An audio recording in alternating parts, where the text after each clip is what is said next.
ഛത്തീസ്ഗഡിൽ ആയുധം വെച്ച് കീഴടങ്ങിയ മാവോവാദികൾക്ക് ഇനി പുതിയ ജീവിത തുടക്കം.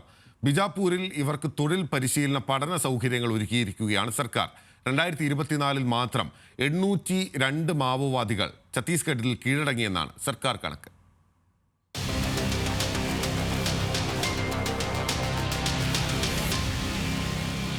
നക്സൽ വാഴ്ചയാൽ കുപ്രസിദ്ധമാണ് ഛത്തീസ്ഗഡിലെ ബസ്താർ, ബിജാപൂർ, ദണ്ഡേവാഡ മേഖലകൾ.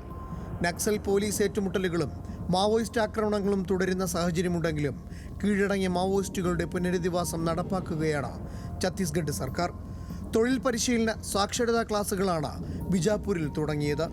കീഴടങ്ങിയ മാവോയിസ്റ്റുകളിൽ കൂടുതൽ പേരും ഗ്രാമീണരോ ഗോത്ര വിഭാഗക്കാരുമാണ്. ഇവരിൽ ഭൂരിഭാഗത്തിനും പ്രാഥമിക വിദ്യാഭ്യാസം മാത്രമാണുള്ളത്. ചിലർക്ക് എഴുത്തും വായനയും അറിയില്ല.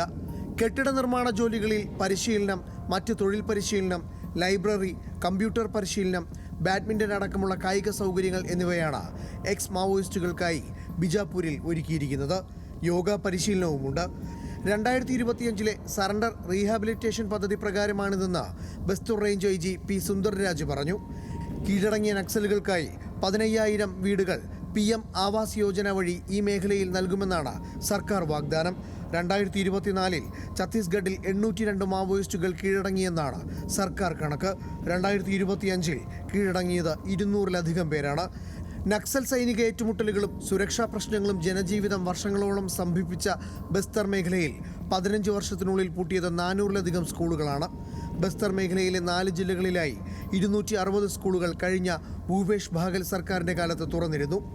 നക്സൽ പോലീസ് സാൽവാജൂതും ഏറ്റുമുട്ടലുകളാണ് സ്കൂൾ ഇല്ലാതാവാൻ കാരണം.